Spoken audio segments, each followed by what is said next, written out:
Thikũ ya mbere kuma thirikari yanĩrĩre kuhinga thabarĩ ciothe cia kuingira kana kuuma ituura ria Eastleigh kaunti-inĩ ya Nairobi, na nyambo cia borithi ũmũthĩ ciatinda ciambĩtwo mihaka-ini ĩtiganĩte ya kuingira kana kuuma itũũra-inĩ rĩrĩ, guku maabitha borithi magĩtigĩrĩra gũtirĩ kwagarara watho ũyũ tiga arĩa mahetwo rũtha kumana na mawĩra mao. Ituura rĩrĩ rĩa Eastleigh rĩoĩkaine na ũingĩ wa andũ kumana na biacara nyingĩ iria ikoragwo gũkũ. Rĩu ũndũ ũyũ ũkĩoneka kũriganĩra na itũũra rĩrĩ gũtiganĩrio kuona biacara nyingĩ nĩ irĩkĩtie kũhingwo. Gũkũ irĩ hingũrĩtwo nyingĩ arĩ cia irio na indo ingĩ cia bata.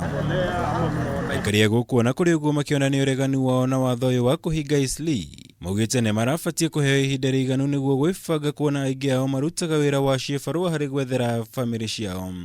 Kwanza walikuwa shafunga madrasa na misikiti, tujasema kitu, lakini wakisema wafunge biashara sisi tuhangaika kwa sababu sisi tuna depend kwa biashara, kwa sababu nyumba inatuongoja, chakula kila kitu tunatoa kutoka huko, lakini wakisema tukae 15 days kwa nyumba itakuwa shida kwetu. I think it was not the best option.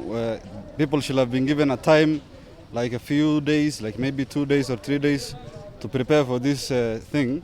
Tuko na watoto, chakula hakuna, landlord anataka rent. Tunasema kama wanatuambia tukae kwa nyumba watusaidie. Kama ni pande ya nyumba watuangalie na chakula. Sasa kama saa hii huwezi ingia hata Kikomba, watoto wangu hawezi kula na mwenye nyumba anataka pesa. Tunashindwa tutaishi aje? Ona kũrĩ ũguo kũrĩ na arĩa marahotire gwethera kuma gũkũ nginya matũũra mangĩ mbere ya watho ũyũ wambĩrĩirie kũrutithio wĩra ũtukũ wa ira. Othe rĩu magĩkũmithio na njĩra nene nĩ ministry ya ũgima wa mwĩrĩ bũrũri-inĩ. Let me caution that this move is counterproductive and dangerous. This is because if you happen to be infected unknowingly, then you have just transferred the problem to another area. Rĩu thirikari kũhĩtũkĩra mwandĩki mũtabarĩri wa ministry ya ũgima wa mwĩrĩ ndagĩtarĩ Rashid Aman nĩ gĩthingata mũndũ wothe ũngĩkorwo na ũmenyo wa mũndũ ũrathamĩire kwao kuma Eastleigh. Ahũra riboti kuona andũ ta aya nĩo mathiĩte na mbere kũiga bũrũri hatika-ini ya gutherema makiria kwa mũrimũ ũyũ. With a silent disease like this, one can be a silent killer.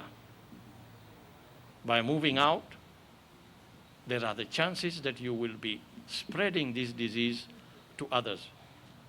You may not know that you are a carrier, but we have been telling you, you must assume you are a carrier because of the nature of transmission of this disease. Maya mokĩte o rĩrĩ namba ya arũaru a mũrimũ ũyũ bũrũri-inĩ yongererekete na andũ angĩ 25 na gũkinyithia andũ 607. Rĩrĩ namba ya arĩa mahonete yongererekete na andũ 7 na gũkinyithia andũ 197. Nayo namba ya ikuũ ĩkongerereka na andũ 3 na gũkinyithia ikuũ 29 bũrũri-inĩ. 17 are from Nairobi, 2 from Wajir, 2 from Kajiado County, and 1 each from Mombasa, Migori, Isiolo, and Nakuru. Isiolo now becomes the latest county to record a COVID-19 case. Girifuatara Kameme TV, Jitsakomora, Wagunya.